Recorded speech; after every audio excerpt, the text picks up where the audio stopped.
Are you a Canadian hip-hop, R&B, rap artist thinking that perhaps now or soon will be the time that you will break out and find success in not just Canada, but across the border in the United States of America? If you are, I can help you. First of all, let me tell you who I am. I'm the owner, CEO, president of AONN Records, Robert Lee Taylor, aka One Sir Grove of EVT. Our business has been in existence since 1995, and I have had the wonderful honor and privilege of having worked with a multitude of Canadian artists over the years. As an international consultant and as someone who has worked as a U.S. government contractor, my background includes, but is not limited to, U.S.-Canada relations. In college, when I studied U.S.-Canada relations, I learned of almost every conceivable facet of U.S.-Canada business affairs, U.S.-Canada technology exchange, U.S.-Canada relations in general. Every conceivable aspect of doing business in Canada, living in Canada, Canadian politics, Canadian sociology, Canadian architecture, Canadian this, Canadian that. I learned it. I've been to Canada 20 different times, and I have a network for business purposes in the country of Canada. As a leading U.S. business intelligence network, I have also had the great honor of being able to communicate and speak with some of Canada's government officials. I've spoken with individuals from RCMP, MI5 Counterintelligence Organization. I've spoken with members of the Canadian Security Intelligence Establishment, and so on and so forth. We know quite a bit about the nation of Canada, which is not so much known to the average American citizen, the average U.S. citizen in the States. Given that, I should have you know that my experience has been such that almost every one of the artists who I have worked with from Canada has had a great interest in becoming successful in the United States of America. Despite the artist's background in Canada, having done all manner of activities that artist believes would create success or yield success in both Canada and the United States of America, the artist is always left with the fact that she must be accepted in the United States in order to become a success in the States or successful in the United States. Given that I have clearly indicated that my company is a company that has produced not only records but has also worked closely with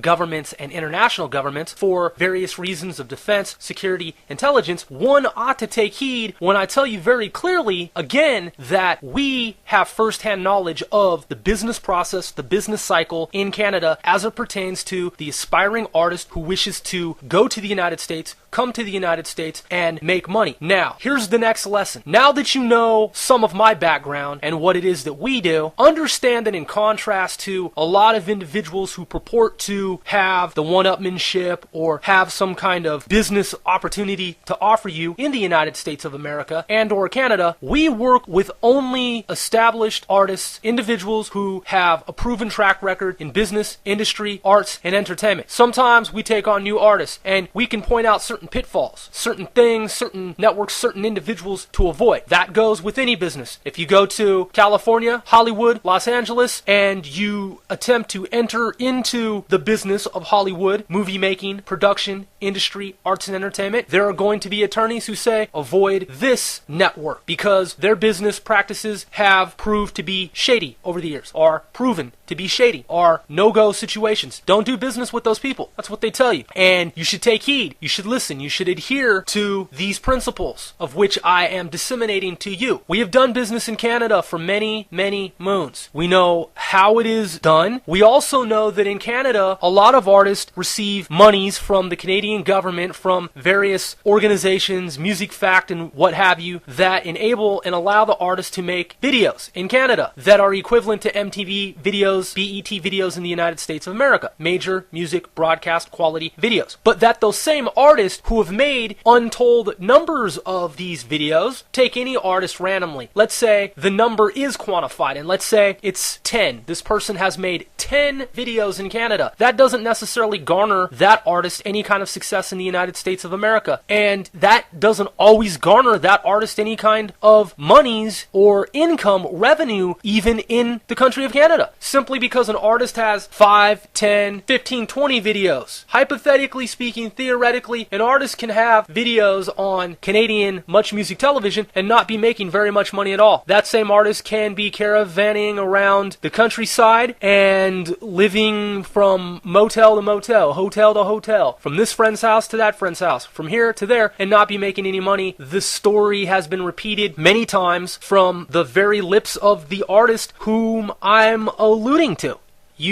If you are someone who is an aficionado of Canadian rap, hip-hop, R&B music, just listen to what the artists are saying, and they'll tell you that they live in Canada and they're not making any money. That's the nature of doing business in Canada if you're someone who has unfortunately not become successful. Therefore, if you want to be successful not only in Canada, but also in the United States, then you ought to really seriously consider and contemplate what it is that I've been telling you and that I will continue to share with you if you should so desire. We know the process. We don't go out of our way to make these expensive videos which don't garner us any kind of income. No, we're a major independent record company that has existed since 1995. You do the math. Most U.S. businesses fail after the first 5 years. We've been in business for over a decade. And since we have been in business for over a decade, we've learned that we can capitalize on our demographics and in our various markets around the world, given that we have distribution by both Sony and Virgin Media in 150 countries approximately. We retain mostly all of the revenue generated, save for a small percentage. We get back approximately 96% of all revenue generated from the sale of our CDs because we cut costs. We have streamlined operations using methodologies that we employ almost solely. Now let me tell you this. There have been numerous successful major independent record labels in the United States of America. We are a hybrid of all those different business models combined. We do things and use special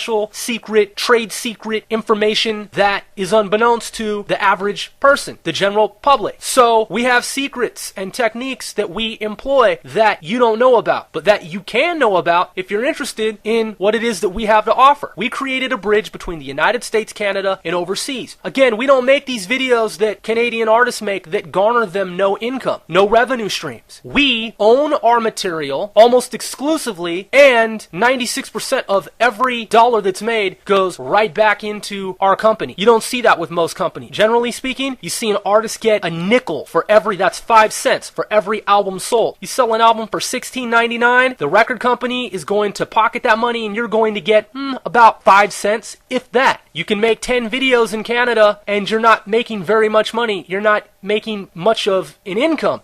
In the United States, if you had 10 videos on MTV, we would hope that you would be a multimillionaire. But then again, there are those artists who you find out, you would think that they'd have all this money, but really they don't when you do the math, because they end up owing record companies despite the fact that they have 10 videos on MTV. That's why you don't see too many videos from AON Records on national television. They cost $500,000, $1 million, and then you end up owing Warner Brothers, Atlantic, BMG, EMI, just pick any. These are just random picks. Some of these companies may or may not still exist depending on the market, or they may have permutated into other companies and subsidiaries and so on and so forth. We keep our money and we reinvest our monies, and we have trade secrets, and we know the business of Canada-US relations. If you want to avoid certain shady individuals, give us a call. We know who they are. I have a lot of love and respect for true Canadian hip-hop, rap, R&B, even rock artists from all genres of music, really. It's just that Canadian artists have to be knowledgeable about doing business in the United States of America, and I'm one of very few people in the United States who has this knowledge of cross-border business relations with regard to the music industry. Listen, I have over 100 artists signed to AON Records, and you can see that I put out 2 Canadian rappers' albums on the record label AON Records. I have over 10 years of experience doing business in Canada. That's over a decade. I'm an expert on the subject. If you want to do business in the States, you don't want to be blacklisted. I'm trying to help you circumnavigate that, circumvent that, get around it, work around it, because sometimes Canadian artists, they earn a bad reputation in the States, and it's not my fault, it's their own fault, and then I hear about it. So if you want to know, maybe there's somebody on your side of the border who's doing scandalous things in the way of their business practices, and you don't know about it. I can help you know about it.